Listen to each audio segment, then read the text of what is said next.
So a very good morning everyone. നമ്മളപ്പോൾ already ഇന്നലെ ചെയ്തത് റീഡിംഗ് സബ് ടെസ്റ്റിന്റെ പാർട്ട് എ ആണ്. സോ ഇതൊരു continuation video പോലെയാട്ടോ.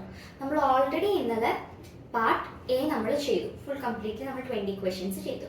So as we know എന്താ പറയുക, പാർട്ട് നമുക്ക് റീഡിംഗ് സബ് ടെസ്റ്റിന് 60 മിനിറ്റ്സ് ആണ്, 1 hour ആണ്. We would have 42 questions in total. Part A, B, C 3 parts ആണ് ഉള്ളത്. സോ ഇത് കണ്ടിന്യൂഷൻ വീഡിയോ ആണ്. പാർട്ട് എ നമ്മൾ ചെയ്തു, the use of feeding tubes in paediatrics, അതാണ് നമ്മൾ ആദ്യം ചെയ്തത്. ഓക്കെ, ഇത് നമ്മൾ അതിൻ്റെ കണ്ടിന്യൂഷൻ തന്നെയാണ് ചെയ്യുന്നത്. പാർട്ട് ബി ആണ് നമ്മൾ ചെയ്യാൻ പോകുന്നത്, അതിൻ്റെ തന്നെ continuation part B. Okay, so when it comes to part B plus C എന്ന് പറയുന്നത് 45 മിനിറ്റ്സ് ആണ്. Okay, part B plus C. So I would personally suggest like 45 minutes 15 minutes part B ചെയ്യാനും 30 മിനിറ്റ്സ് പാർട്ട് സി ചെയ്യാനും personal suggestion ആണ്. Because part C എന്ന് പറയുമ്പോൾ കുറച്ച് lengthy ആണ്, നമ്മുടെ എക്സ്ട്രാക്ട്സ് ഒക്കെ വരുന്നത് അല്ലെങ്കിൽ നമ്മൾ അറ്റൻഡ് ചെയ്യുന്ന നമ്പർ ഓഫ് ക്വസ്റ്റ്യൻസും കമ്പയർഡ് ടു പാർട്ട് ബി കുറച്ച് കൂടുതലാണ്. So I would personally say, അല്ലെങ്കിൽ ഇറ്റ്സ് കംപ്ലീറ്റ്ലി അപ് ടു. ഇപ്പോൾ 10 മിനിറ്റ്സിലോ 20 മിനിറ്റ്സിലോ ചെയ്തിട്ട് ബാക്കി ടൈം കൊണ്ട് പാർട്ട് സി മാനേജ് ചെയ്യാൻ പറ്റുമെങ്കിൽ it's completely fine, no worries. പക്ഷെ just a suggestion 15 minutes complete ചെയ്യാൻ നോക്കുക. And the total number of questions are 6. You would have 6 questions, and for each question you would have a extract. ഓരോ ക്വസ്റ്റ്യനും ഓരോ extract ചെയ്ത് നമുക്ക് ഉണ്ടാവും. 6 questions, 6 different extracts. And what type of questions are asked? So multiple choice questions are basically asked. അപ്പോൾ നമുക്ക് options ഉണ്ടാവും. അപ്പോൾ questions you would have 3 options. 3 options would be given, and then you have to figure out the answer from these options. Already options എന്ന് പറഞ്ഞു, 3 options ഉണ്ട്, right? അപ്പോൾ അതിലൊന്ന് obviously is our answer. അപ്പോൾ ബാക്കി 2 options. അപ്പോൾ this is one of the method that you can use. അപ്പോൾ നമുക്ക് 2 റോങ് ആൻസേഴ്സ് കണ്ടുപിടിച്ച് കഴിഞ്ഞാൽ obviously നമുക്ക് ആൻസർ കണ്ടുപിടിക്കാൻ പറ്റും, അല്ലെങ്കിൽ ഡയറക്റ്റ് ആൻസർ കണ്ടുപിടിക്കാനും എളുപ്പമാണ്. ബട്ട് ഇത് കുറച്ചുകൂടെ നമുക്ക് നമുക്ക് കൺഫേം ചെയ്യാം എന്തുകൊണ്ട് ഇത് രണ്ടും ആൻസർ അല്ല, എന്തുകൊണ്ട് ഇപ്പം എ ആണ് ആൻസർ എന്ന് വിചാരിക്കാം. Why is the answer A, why not B and C? അത് ഫിഗർ ഔട്ട് ചെയ്ത് കഴിഞ്ഞാൽ നമുക്കൊരു കൺഫർമേഷനും ആവും. Okay, and as I mention നമുക്ക് ഒരു ആൻസർ ഉണ്ടാവും. Then contrasting option and not given option. Contrasting option എന്ന് പറഞ്ഞാൽ നേരെ ഓപ്പോസിറ്റ്, എക്സാക്ട് ഓപ്പോസിറ്റ് ആയിരിക്കും. നമ്മുടെ ആൻസർ എന്താണോ അതിന്റെ ഓപ്പോസിറ്റ് ഓപ്ഷൻ ആയിരിക്കും കൊടുത്തിട്ടുണ്ടാവുക. ഇനി നോട്ട് ഗിവൺ ഓപ്ഷൻ, അങ്ങനെ ഒരു കാര്യമേ മെൻഷൻ ചെയ്തിട്ടുണ്ടാവില്ല. They might not have mentioned. ഇപ്പം ഞാൻ പറഞ്ഞു 3 ഓപ്ഷൻസ് ഉണ്ടെന്ന് ഞാൻ പറഞ്ഞു. Right answer, then contrasting option, then what are not given option. ഇപ്പോൾ 3 ഓപ്ഷൻസ് ഉണ്ടെന്ന് ഓൾറെഡി പറഞ്ഞു. അപ്പം 3 ഓപ്ഷൻ എന്ന് പറഞ്ഞിട്ട് ഇപ്പോൾ ഇങ്ങനെ തന്നെ വരണമെന്നില്ല. Correct answer, contrasting option, not given, അങ്ങനെ തന്നെ വരണമെന്നില്ല. ചിലപ്പോൾ 2 not given answer, not given options ആവാം. There is a chance that 2 not given option, അങ്ങനെ 2 കോൺട്രാസ്റ്റിംഗ് ഓപ്ഷൻസ് അങ്ങനെ വരാം. പക്ഷേ ഒരു കറക്റ്റ് ആൻസറേ ഉണ്ടാവുള്ളൂ. There is a chance options ഇങ്ങനെ മാറി മറിഞ്ഞ് വരാം. ഓക്കെ, ഇനി എന്ത് ടൈപ്പ് ഓഫ് എക്സ്ട്രാക്ട്സ് ആണ് ഉണ്ടാവുക? It could be manual extracts, memos, notices, emails, guide lines.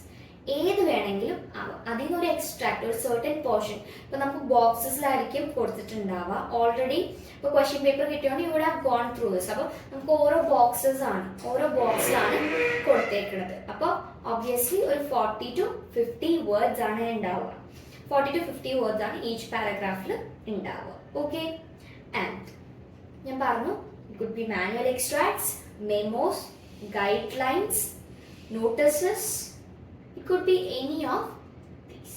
Okay, and let's see. നമുക്ക് ഞാൻ പറഞ്ഞ പോലെ ഒരു കണ്ടിന്യൂഷൻ എന്നുള്ള രീതിയിലാണ്. അപ്പോൾ ആ ഒരു ക്വസ്റ്റ്യൻ പേപ്പറിന്റെ പാർട്ട് ബി തന്നെയാണ് നമ്മൾ ചെയ്യുന്നത്. Part B of the reading sub test. First question. In this part, question മുന്നേ ജസ്റ്റ് അവിടെ നമ്മൾ എഴുതിയേക്കണോ ജസ്റ്റ് ഒന്ന് ഞാൻ വായിക്കാം. In this part of the text there are 6 short extracts relating to work of the health professionals. For questions 1 to 6, choose answer A, B, C. Which you think fits best according to the text. First question വായിക്കാം. If vaccines have been stored incorrectly. If vaccines have been stored incorrectly. That is the question. Okay? Just നമ്മൾ എങ്ങനെയാണ് ഇത് approach ചെയ്യേണ്ട ഒരു രീതി എന്ന് ഞാൻ പറഞ്ഞുതരാം. Read the question, read the extract, read the question again, read the options. എന്തുകൊണ്ടാണ് ഞാൻ ഇങ്ങനെ പറഞ്ഞു തന്നതെന്ന് വെച്ച് കഴിഞ്ഞാൽ this is one of the method plus ഇത് നമ്മളെ കൺഫ്യൂസ് ചെയ്യില്ല. ഓക്കെ, ഇപ്പോൾ നമ്മൾ ക്വസ്റ്റ്യൻസ് വായിച്ചു, ഓപ്ഷൻസ് വായിച്ചു, then we are going to the extract എന്ന് പറഞ്ഞു കഴിഞ്ഞാൽ there is a chance we might get confused. ഇപ്പോൾ 3 ഓപ്ഷൻസ് നമുക്ക് അറിയാവുന്ന സ്ഥിതിക്ക് ഓക്കെ there is like നമ്മൾ ബയാസ്ഡ് ആവാനൊരു സാധ്യതയുണ്ട്. ഓക്കെ, ഇതാവാമല്ലോ answer, there is a chance for it. So it's better that read the question, understand the question, then read the extract, then read the question again. അപ്പം extract വായിച്ചു വരുമ്പോൾ നമ്മൾ question മറക്കാൻ പാടില്ലല്ലോ. read the question again, then read the options, and we can find out the correct answer. Not just finding out the correct answer, we should also confirm by knowing that എന്തുകൊണ്ട് why B and C are not the answers. ഇപ്പൊ A ആണ് option, അല്ലെങ്കിൽ B ആണ് answer എന്നുണ്ടെങ്കിൽ എന്തുകൊണ്ട് A and C answers അല്ല, ഒരു കൺഫർമേഷന് വേണ്ടിയിട്ട് ആണ്. Okay, the question is, if vaccines have been stored incorrectly, if vaccines have been stored incorrectly, okay, vaccines incorrect ആണ് സ്റ്റോർ ചെയ്തതെങ്കിൽ എന്താണ് ചെയ്യേണ്ടതെന്നാണ് ക്വസ്റ്റ്യൻ. ലൈക്ക് അങ്ങനെയാണെങ്കിൽ അവിടെ കോമാണ് കൊടുത്തേക്കുന്നത്, if vaccines have been stored incorrectly. ഇനി നമുക്ക് നമ്മുടെ എക്സ്ട്രാക്ട് വായിക്കാം. സോ എന്ത് എക്സ്ട്രാക്ട് ആണ്? It's a manual extract. Okay, manual extract ആണ്, and it's about effective cold chain. Vaccine സ്റ്റോറേജിനെ പറ്റിയൊക്കെയാണ് പറയുന്നത്. നമുക്കിനി ജസ്റ്റ് 3 പാരഗ്രാഫായിട്ട് തിരിച്ചിട്ടുണ്ട്. 3 പാരഗ്രാഫ് ചെറിയ ചെറിയ അറൌണ്ട് 40 to 50 60 വേർഡ്സ് മാക്സിമം നമ്മുടെ ഈച്ച് എക്സ്ട്രാക്ട് വരുള്ളൂ. Okay, the cold chain is the system of transporting and storing vaccines within the temperature range from 2 degrees Celsius to 8 degrees Celsius from the place of manufacture to the point of administration. Maintenance of the cold chain is essential for maintaining vaccine potency and in turn vaccine effectiveness. So first paragraph il parayunnathu endana cold chain system. Cold chain എന്ന് പറഞ്ഞാൽ എന്താണ്? Transport ചെയ്യാൻ, അതുപോലെ storing vaccines ഒരു certain temperature range പറഞ്ഞു. ആ ഒരു temperature range വാക്സിനെ store ചെയ്യാൻ, അതുപോലെ ട്രാൻസ്പോർട്ടേഷനുമാണ് പറയുന്നത്. എവിടെ തൊട്ട് എവിടെയാണോ അത് മാനുഫാക്ചർ ആയത് അവിടെ തൊട്ട് പോയിന്റ് ഓഫ് അഡ്മിനിസ്ട്രേഷൻ. അതുപോലെ ഈ ഒരു മെയിൻ്റെനൻസ് ഓഫ് കോൾഡ് ചെയിൻ എന്ന് പറഞ്ഞാൽ ഭയങ്കര ഇമ്പോർട്ടൻ്റ് ആണ്, ബിക്കോസ് അത് നമ്മുടെ വാക്സിൻ്റെ എഫക്റ്റീവ്നെസ്സിനെ ബാധിക്കുന്ന ഒരു കാര്യം ആണ്. ആൻഡ് നെക്സ്റ്റ് പാരഗ്രാഫിൽ purpose-built vaccine refrigerators. Purpose-built vaccine refrigerators are the preferred means of storage for vaccines. Domestic refrigerators are not designed for the special temperature needs of vaccine storage. അപ്പോൾ already പറഞ്ഞു നമ്മുടെ വാക്സിൻസ് ഒരു certain temperature റേഞ്ചിലാണ് നമ്മൾ store ചെയ്യേണ്ടതും transport ചെയ്യേണ്ടത്. അതുകൊണ്ട് തന്നെ purpose-built vaccine refrigerators ആണ് PBVR ആണ് യൂസ് ചെയ്യുന്നത്. ഡൊമസ്റ്റിക് റെഫ്രിജറേറ്റേഴ്സ് നമുക്ക് യൂസ് ചെയ്യാൻ പറ്റില്ല, ബിക്കോസ് നമ്മുടെ വാക്സിന് ഒരു certain ടെമ്പറേച്ചർ റേഞ്ച് അവിടെ മെൻഷൻ ചെയ്യുന്നുണ്ട്. ഇനി third paragraph, last paragraph. Despite best practices, cold chain breaches sometimes occur. Even if എത്ര കെയർഫുൾ ആണെങ്കിലും ചില സമയത്ത് ചില ബ്രീച്ചസ് നടക്കാം, some mistake നടക്കാം. Do not discard or use any vaccine exposed to the temperature below 2 degrees Celsius or above 8 degrees Celsius. അപ്പോൾ already നമുക്കൊരു temperature range അറിയാം, നമുക്ക് അന്തൊട്ടേ അവർ ആ ടെമ്പറേച്ചർ റേഞ്ച് പറയുന്നുണ്ട്. അപ്പോൾ എന്താണ്, നമ്മൾ ഡിസ്കാർഡ് ചെയ്യാൻ പാടില്ല. Do not discard or do not use, നമ്മൾ യൂസ് ചെയ്യാനോ ഡിസ്കാർഡ് ചെയ്യാനോ പാടില്ല. എന്ത്, ഈ ഒരു ടെമ്പറേച്ചറിന്റെ ബിലോ ആണ്, അല്ലെങ്കിൽ ഈ ഒരു ടെമ്പറേച്ചർ റേഞ്ച് മീറ്റ് ചെയ്യുന്നില്ല എന്നുണ്ടെങ്കിൽ നമ്മൾ അതിനെ ഡിസ്കാർഡ് ചെയ്യാനോ അല്ലെങ്കിൽ എന്ത് ചെയ്യാൻ യൂസ് ചെയ്യാനോ പാടില്ല. ക്ലിയർ ആയിട്ട് ഇവരവിടെ പറയുന്നുണ്ട്. Isolate vaccines and contact the state or territory public health bodies for advice on national immunization program and the manufacturer for privately purchased vaccines. നമ്മൾ എന്താ ചെയ്യേണ്ടത്, ആ ഒരു വാക്സിൻസ് ഇപ്പം അങ്ങനെ ടെമ്പറേച്ചർ മീറ്റ് ചെയ്യാതെ എന്തെങ്കിലും ബ്രീച്ച് ഒക്കെ നടക്കുന്ന ആ വാക്സിൻ നമ്മൾ എന്ത് ചെയ്യണം, ഐസൊലേറ്റ് ചെയ്യണം. അതുപോലെ തന്നെ എന്ത് ചെയ്യണം? കോൺടാക്ട് ചെയ്യണം state or territory public health bodies for advice. എന്താണ് ഇത് ചെയ്യേണ്ടതെന്ന് അറിയാനായിട്ട് ഒന്നുകിൽ അവരെ കോൺടാക്ട് ചെയ്യുക, അല്ലെങ്കിൽ ഇപ്പോൾ പ്രൈവറ്റ്ലി മാനുഫാക്ചർഡ് ആണെങ്കിൽ, പ്രൈവറ്റ്ലി പർച്ചേസ്ഡ് ആണെങ്കിൽ ആ ഒരു മാനുഫാക്ചറിനെ നമ്മൾ കോൺടാക്ട് ചെയ്യണം. ഓക്കെ, ഇതാണ് നമ്മുടെ പാരഗ്രാഫിൽ അല്ലെങ്കിൽ നമ്മുടെ എക്സ്ട്രാക്റ്റിൽ പറയുന്നത്. 3 പാരഗ്രാഫ്സിലായിട്ട് ഇതൊക്കെയാണ് പറയുന്നത്. നമ്മൾ ലൈൻ ബൈ ലൈൻ എക്സ്പ്ലെയിൻ ചെയ്തിട്ടുണ്ട് കേട്ടോ. ഇനി നമുക്ക് ക്വസ്റ്റ്യൻ ഒന്നുകൂടി വായിക്കാം. അപ്പോൾ നമ്മൾ ക്വസ്റ്റ്യൻ വായിച്ച ഓപ്ഷൻസ് വായിക്കുമ്പോൾ നമുക്ക് ഏകദേശം ഒരു ഐഡിയ കിട്ടും.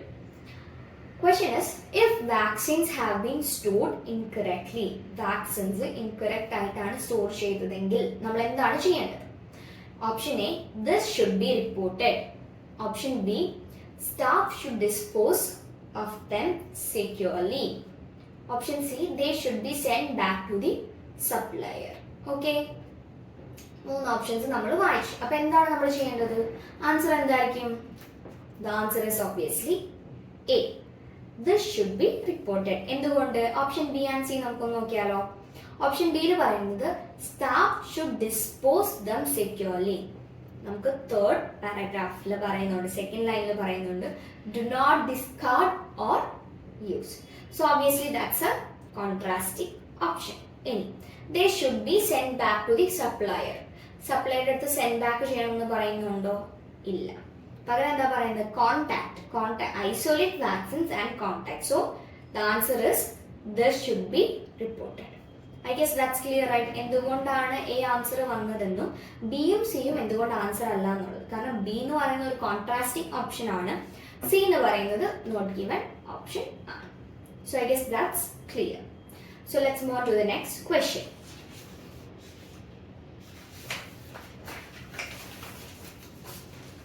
Okay. ഇനി നെക്സ്റ്റ് ക്വസ്റ്റ്യൻ്റെ എക്സ്ട്രാക്ട് എന്ന് പറയുന്നത് ഒരു ഗൈഡ് ലൈൻസ് ആണ്, നഴ്സ് ഹോം ഗൈഡ് ലൈൻസ് ആണ്. ഇനി അടുത്ത ക്വസ്റ്റ്യൻ്റെ എക്സ്ട്രാക്ട് എന്ന് പറയുന്നത് this is a direct question because അവർ ഡയറക്റ്റ് ആയിട്ട് ചോദിക്കുകയാണ്. The question is according to the extract prior to making a home visit nurses must. But this is a direct question. So before going to home visit, what should the nurse do? And our extract is a guideline. Obviously, before endana cheyendadu, after endana cheyendadu koduthittunda. So this is a direct question. Okay. So question ഞാൻ ഒന്നുകൂടി വായിക്കാം. According to the extract, prior to making a home visit, nurses must. ഇനി നമുക്ക് നമ്മുടെ പാരഗ്രാഫിലോട്ട് കടക്കാം. Nurse home visit guidelines.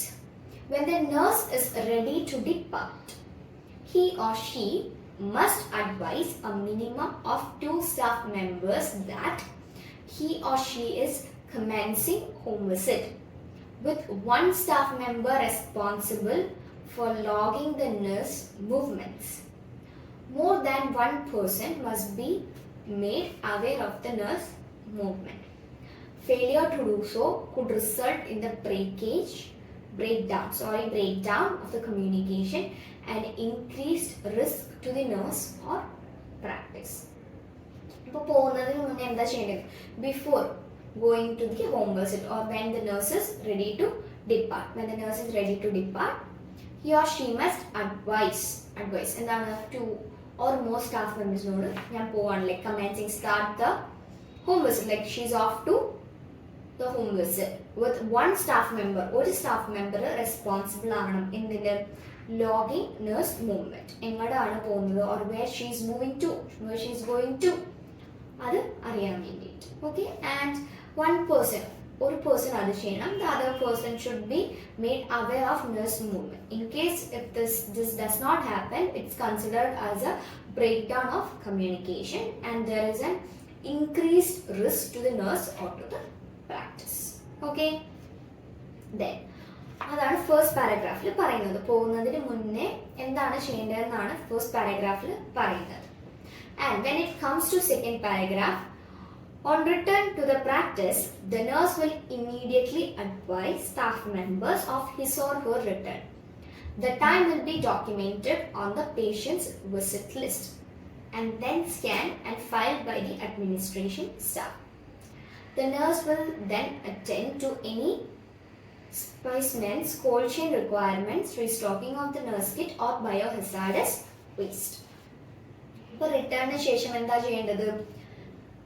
Immediately advice ചെയ്യണം staff മെമ്പറിന് എന്ത് on his or her return. അതുപോലെ ആ വന്ന ഒരു ടൈം അതെന്തെങ്കിലും ഡോക്യുമെന്റ് ചെയ്യണം. ആരുടെ പേഷ്യൻസ് വിസിറ്റ് ലിസ്റ്റിൽ ആ ടൈം ഒന്ന് ഡോക്യുമെന്റ് ചെയ്യണം. സ്കാൻ ചെയ്തിട്ട് and file by the administration staff. അതിനുശേഷം എന്ത് ചെയ്യണം? The nurse will then attend to എന്തെങ്കിലും ഒക്കെ ഉണ്ടെങ്കിൽ ലൈക്ക് കോൾഡ് ചെയിൻ റിക്വയർമെന്റ്സ് ഉണ്ടെങ്കിലോ പിന്നെ നഴ്സ് കിറ്റ് സ്റ്റോക്ക് ചെയ്യാനുണ്ടെങ്കിലോ അതുപോലെ ബയോ ഹസാർഡസ് വേസ്റ്റ് ഒക്കെ ഉണ്ടെങ്കിൽ അതൊക്കെ ഡിസ്പോസ് ചെയ്യാൻ ബാക്കി കാര്യങ്ങൾ നോക്കുക. അത് ഓൺ റിട്ടേൺ ആട്ടോ. ഫസ്റ്റ് പാരഗ്രാഫിൽ പറയുന്നത് ബിഫോർ ഗോയിങ് എന്താണ് ചെയ്യേണ്ടതെന്നും സെക്കൻഡ് പാരഗ്രാഫിൽ പറയുന്നത് after return after she comes back from the home visit എന്താ ചെയ്യേണ്ടതെന്നുമാണ് കൊടുത്തിരിക്കുന്നത്. Let's read the question again. According to the extract prior to making a home visit nurses must. അപ്പോൾ പോകുന്നതിന് prior to means before making a home visit what should the nurse do? അപ്പോൾ ഇവിടെ പറയുന്നുണ്ട് എന്താണ് first പാരഗ്രാഫിൽ തന്നെ പറയുന്നുണ്ട് the nurse is ready to depart എന്താ ചെയ്യേണ്ടത് നമ്മൾ ഓൾറെഡി വായിച്ചു. ഇനി നമുക്ക് ഓപ്ഷൻസ് ഒന്ന് വായിക്കാം. record the time they leave the practice. എപ്പോഴാണ് റെക്കോർഡ് ചെയ്യേണ്ടത്? സെക്കൻഡ് പാരഗ്രാഫിൽ പറയുന്നുണ്ട് ഓൺ റിട്ടേൺ തിരിച്ചു വന്നതിന് ശേഷമാണ് ടൈം ഡോക്യുമെന്റ് ചെയ്യേണ്ടത്. So that's A contrast option. നമ്മുടെ ആൻസർ ആയിട്ട് എന്താ പറയാ വന്നതിന് ശേഷമാണ് ഓൺ റിട്ടേൺ ആണ്. So that is A contrast option. ഇനി ബി നോക്കാം. Refill the bag with necessary items. So പോകുന്നതിന് മുന്നാണ് നമ്മൾ റീഫിൽ ചെയ്യുന്നത്. Restocking of the nurse kit എന്ന് പറയുന്നുണ്ട്, പക്ഷെ അത് എപ്പോഴാണ്? after they come back from the home visit ആണ്. ഇനി communicate their intentions to other. അപ്പോൾ ആൻസർ എന്താണ്? the answer is C, because when they are ready to depart he or she must advise. ആ first 3 lines പറയുന്നുണ്ട് എന്താണ്? before commencing home visit with one staff member responsible. ഒരു staff member responsible ആവണം login ചെയ്യാൻ എന്താ നഴ്സിന്റെ movements. അതുപോലെ തന്നെ one person must be aware of nurse movement. Okay, so the answer is C. Clear alle? I guess that's clear. This is a direct question. Direct ആയിട്ട് അവർ ചോദിക്കാം, right? എന്താണ് ഇപ്പൊ മുന്നേ നമ്മൾ എക്സ്ട്രാക്റ്റിലാണ് കൊടുത്തിട്ടുണ്ട്. മുന്നേ എന്ത് ചെയ്യണം, വന്നതിന് ശേഷം എന്ത് ചെയ്യണം, ഓൺ ബിഫോർ കമൻസിങ് ആ ഹോം വിസിറ്റ്, അതുപോലെ തന്നെ after coming from the home visit what they should do. So it's A directly given. So this is a direct question.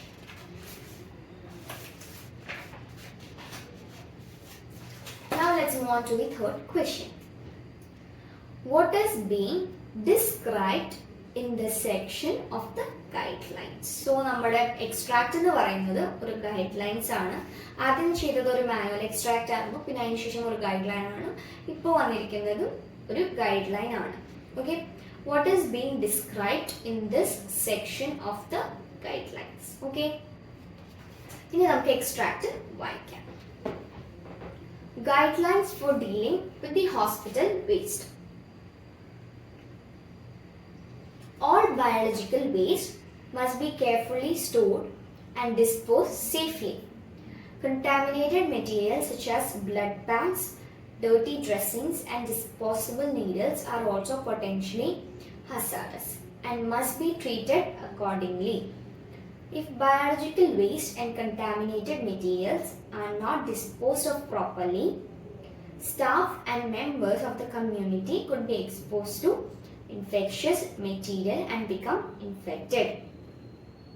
It is essential for the hospital to have protocols for dealing with biological waste and contaminated materials. All staff members must be familiar with them and follow them. ഇതാണ് first പാരഗ്രാഫിൽ പറയുന്നത് വേറെ ഒന്നുമല്ല, ഈ biological waste എന്ന് പറഞ്ഞാൽ correctly store ചെയ്യണം, അതുപോലെ തന്നെ ഡിസ്പോസ് ചെയ്യണം. ഇപ്പോൾ contaminated materials like blood bags, dirty dressings, disposable needles അതൊക്കെ ഹസാർഡേഴ്സ് ആണ്. സോ അത് അതിൻ്റെ അക്കോർഡിംഗ്ലി അതിൻ്റെ രീതിക്ക് അതിനെ ട്രീറ്റ് ചെയ്യണം. അതുപോലെ ബയോളജിക്കൽ വേസ്റ്റും കണ്ടാമിനേറ്റഡ് വേസ്റ്റും ആർ നോട്ട് ഡിസ്പോസ് പ്രോപ്പർലി. ഇപ്പോൾ പ്രോപ്പർ ആയിട്ട് അത് ഡിസ്പോസ് ചെയ്തിട്ടില്ല എന്നുണ്ടെങ്കിൽ there is a chance infected ആവാൻ. ഓക്കെ, ഇൻഫെക്റ്റഡ് സ്റ്റാഫ് മെമ്പേഴ്സിന് ഇൻഫെക്റ്റഡ് ആവാൻ ഒരു സാധ്യത അവിടെ ഉണ്ട്. ആൻഡ് അതുപോലെ എസെൻഷ്യൽ ആണ് ഹോസ്പിറ്റൽസിനൊക്കെ പ്രോട്ടോകോൾസ് ഫോളോ ചെയ്യണം. ഈ ഒരു ബയോളജിക്കൽ വേസ്റ്റ് അല്ലെങ്കിൽ കണ്ടാമിനേറ്റഡ് വേസ്റ്റ് ഡീൽ ചെയ്യുന്ന രീതി, അതിന് പ്രോട്ടോകോൾസ് വേണം. അതുപോലെ സ്റ്റാഫ് എല്ലാവരും ഫെമിലിയർ ആയിരിക്കണം ഈ ഒരു പ്രോട്ടോകോൾസിന്. അതുപോലെ തന്നെ everyone should follow them. ഇനി the disposal of biohazardous materials is time consuming and expensive.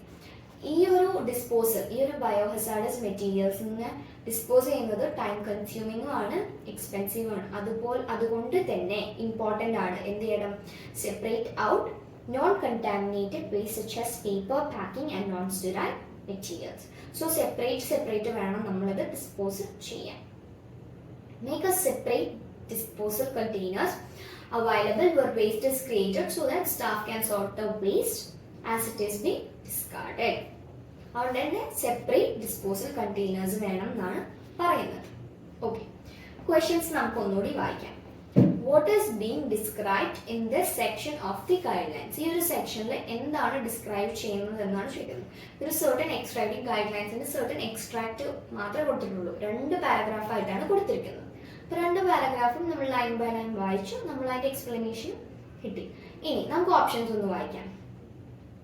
Change in procedures, best practice procedures, exceptions to the procedures. Okay, ഇതിൽ എന്തെങ്കിലും ചേഞ്ചസ് എന്തെങ്കിലും നോക്കുന്നുണ്ടോ? എന്തെങ്കിലും ചേഞ്ചസ് ഇൻ ദി പ്രൊസീജിയേഴ്സ് ഉണ്ടോ? No, they are not talking about എങ്ങനെ effective ആയിട്ട് ചെയ്യാമെന്നേ പറയുന്നുള്ളൂ, അല്ലെങ്കിൽ എന്തൊക്കെ കാര്യങ്ങൾ കെയർഫുൾ ആയിരിക്കണം എന്ന് മാത്രമേ പറയുന്നുള്ളൂ.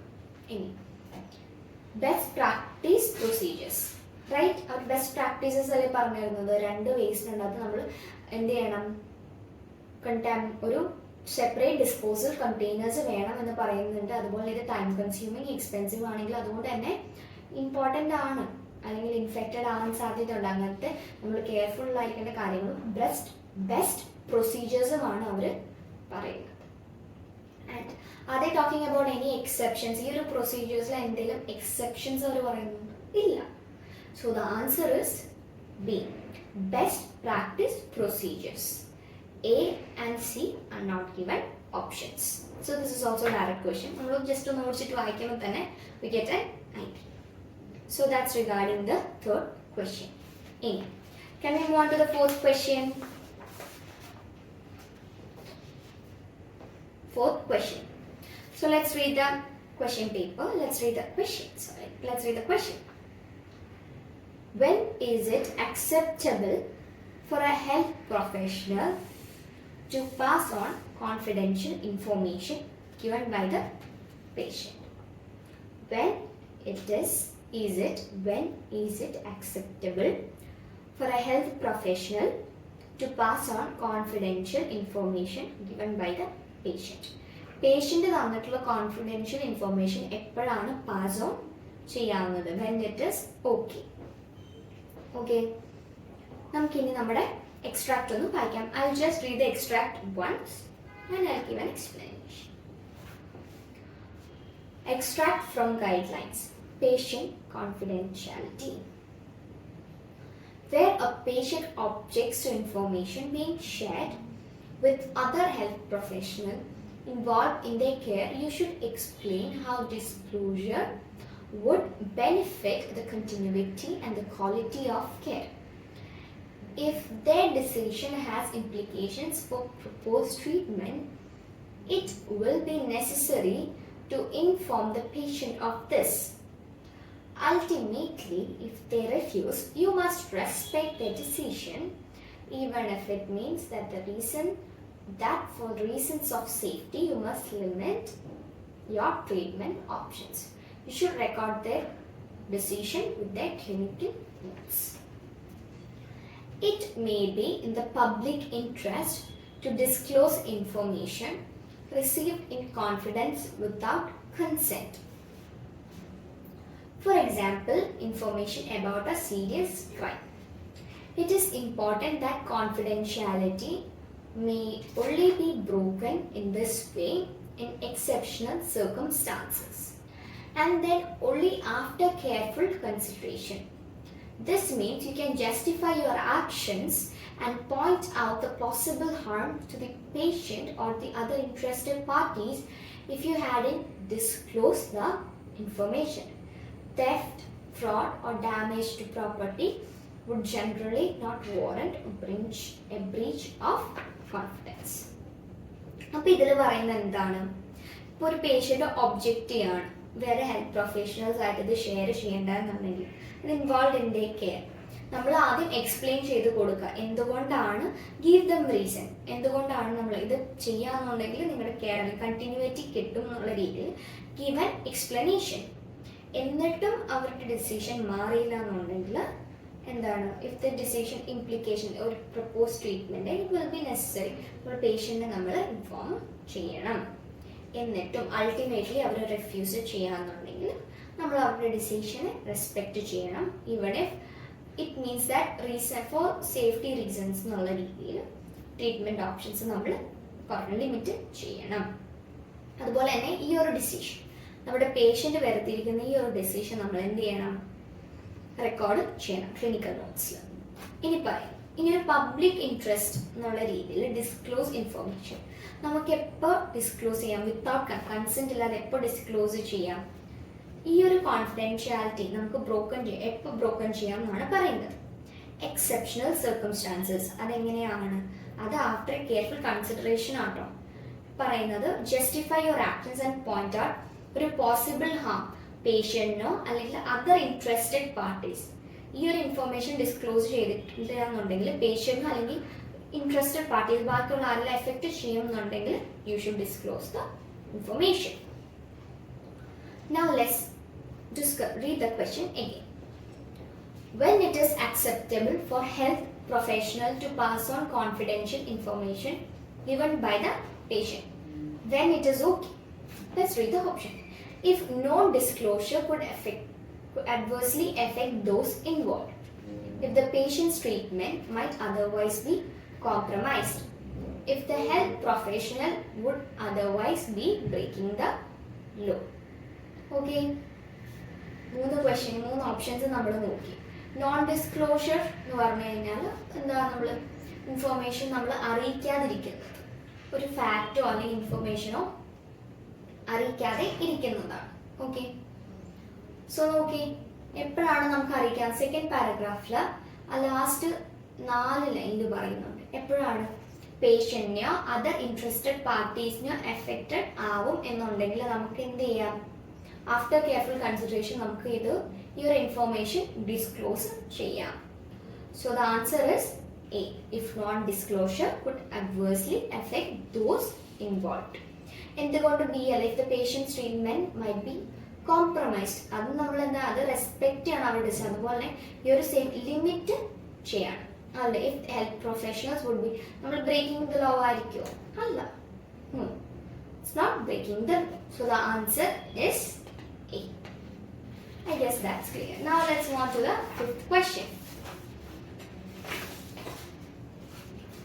The purpose of the email, നമ്മൾ ആദ്യം ഒരു മാനുവൽ എക്സ്ട്രാക്ട് ചെയ്തു, ഗൈഡ് ലൈൻ ചെയ്തു, വീണ്ടും ഒരു ഗൈഡ് ലൈൻ ചെയ്തു, പിന്നെ നമ്മൾ 3 ഗൈഡ് ലൈൻസ് നമ്മൾ ചെയ്തു. ഫസ്റ്റ് ക്വസ്റ്റ്യൻ മാനുവൽ എക്സ്ട്രാക്ട് ആയിരുന്നു, സെക്കൻഡ് ക്വസ്റ്റ്യൻ ഗൈഡ് ലൈൻ ആയിരുന്നു, തേർഡ് ക്വസ്റ്റ്യൻ ഗൈഡ് ലൈൻ ആയിരുന്നു, ഫോർത്ത് ക്വസ്റ്റ്യനും ഗൈഡ് ലൈൻ ആണ്. ഇനി നമ്മൾ 5th ക്വസ്റ്റ്യൻ ആണ് ചെയ്യാൻ പോകുന്നത്. 5th question email from dental board of Australia. ഇനി വരുന്നത് ഒരു ഇമെയിൽ ആണ് നമ്മൾ ചെയ്യാൻ പോകുന്നത്. ഓക്കെ,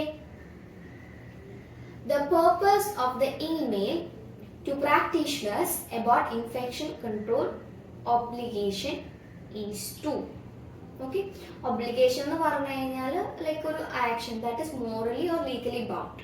നമ്മളൊരു കമ്മിറ്റഡ് ആയിട്ടുള്ള ഒരു എന്താ പറയുക, ലീഗലി ആവാം മോറലി ആവാം, ലൈക്ക് നമ്മളൊരു ഒബ്ലിഗേഷൻ, നമ്മൾ കമ്മിറ്റഡ് അത് ചെയ്യാൻ നമ്മൾ ബാധ്യസ്ഥരാണ്.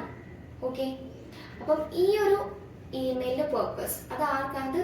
Email dental board of Australia ആണ് പ്രാക്ടീഷണറിനാണ് അയച്ചിരിക്കുന്നത്.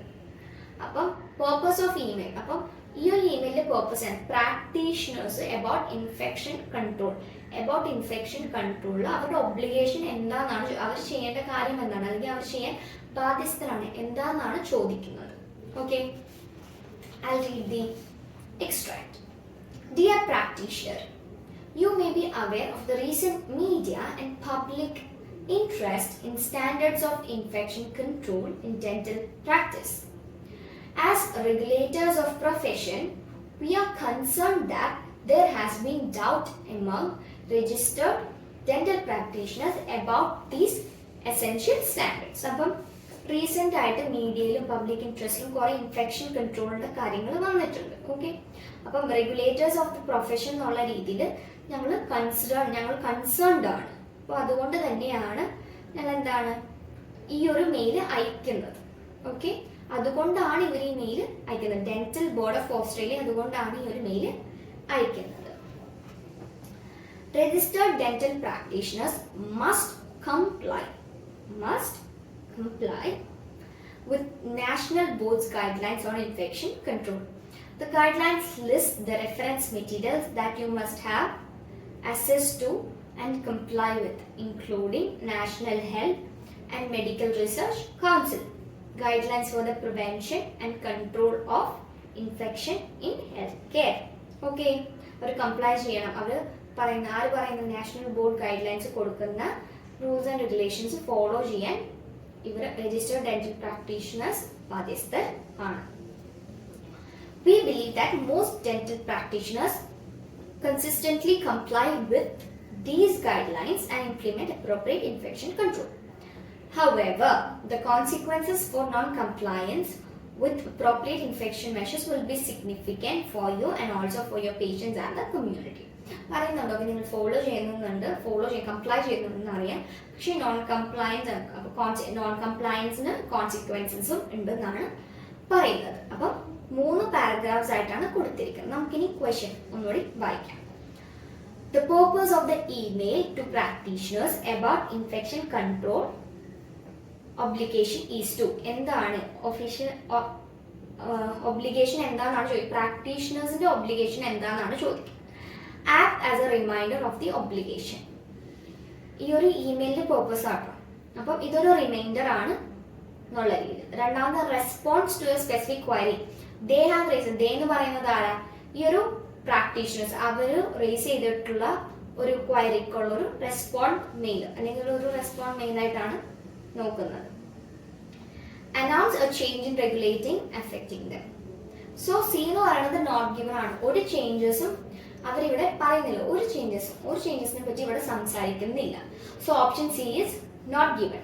പിന്നെ option B, respond to specific query they have raised. No, they haven't raised any query because ഇവിടെ ഫസ്റ്റ് പാരഗ്രാഫിൽ കൊടുത്തിട്ടുണ്ട്.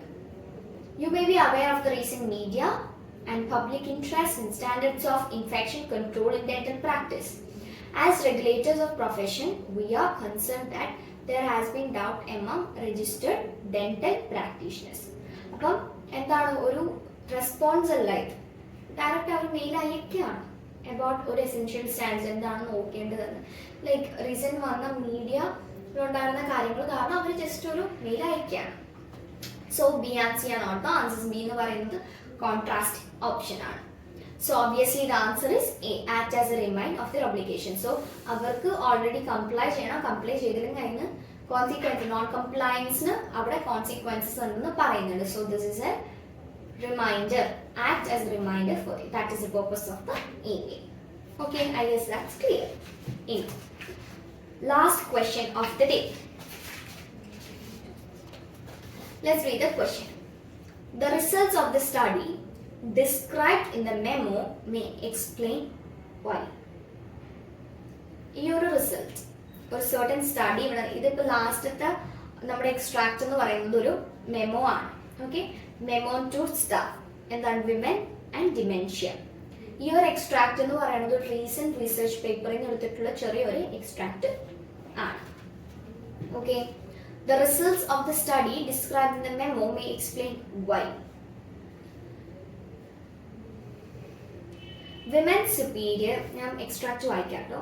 Women's superior verbal skills could work against them when it comes to recognizing Alzheimer's disease. A new study looked at more than 1,300 men and women divided into 3 groups. One group comprised patients with amnestic mild cognitive impairment, second group patients with Alzheimer's dementia, and the final group included healthy controls. The researchers measured glucose metabolic rates with PET scans. Participants were given the immediate and delayed verbal recall tests. അപ്പം ഒരു certain research ആണ്. അപ്പോൾ അതിൽ 1300 men and women അവർ 3 ഗ്രൂപ്പായിട്ട് divide ചെയ്തിട്ടാണ് ചെയ്യുന്നത്. Women with either no, mild or moderate problems perform better than men on verbal test. അപ്പോൾ വിമനകത്ത് ഇല്ല, like they don't have this Alzheimer's or അതില്ലാത്തവർ അല്ലെങ്കിൽ മൈൽഡ് ആയിട്ട് മോഡറേറ്റ് ആയിട്ട് പ്രോബ്ലംസ് ഉള്ളവർ ബെറ്റർ ആയിട്ട് പെർഫോം ചെയ്തു than men on verbal memory test. There was no difference in those with ഒരു difference Alzheimer's advance അൽഷിമേഴ്സിലുള്ളവർക്ക് ഒരു ഡിഫറൻസും ഉണ്ടായിരുന്നില്ല. Because verbal memory scores are use for diagnosing. Verbal memory scores ആണ് അൽഷിമേഴ്സിന് ടെസ്റ്റ് ചെയ്യാൻ നമ്മൾ ഉപയോഗിക്കുന്നത്. Some women may be further along in their disease before, like ചില വിമൻ ഓൾറെഡി ഡിമെൻഷ്യ ഉണ്ട്. ഓക്കെ, ഓൾറെഡി അവർക്കുണ്ട് അൽഷിമേഴ്സ്, അവർക്ക് ഓൾറെഡി ഉണ്ട്. പക്ഷേ അത് ഡയഗ്നോസ് ചെയ്യുമ്പോഴേ അറിയുന്നുള്ളൂ, അതുവരെ അവർ അറിയുന്നില്ല. This suggest to have an increased index of suspicion when evaluating women with memory problem. So when they are diagnosed only, they are meant, like they know that they have come a further long way. The question is, the results of the study described in the memo may explain why. എന്തുകൊണ്ടാണ് superior communication skills may protect women from dementia? അങ്ങനെയല്ല പറയുന്നത്. എന്താണ് ഈ ഒരു verbal ചെസ് memory നടന്നപ്പോൾ no, mild or moderate problems അവർ better than men perform ചെയ്തെന്നേ പറഞ്ഞു. അല്ലാണ്ട് അത് is it given, not even given. superior communication skills may protect women from no. Then female dementia sufferers have better verbal skills. No.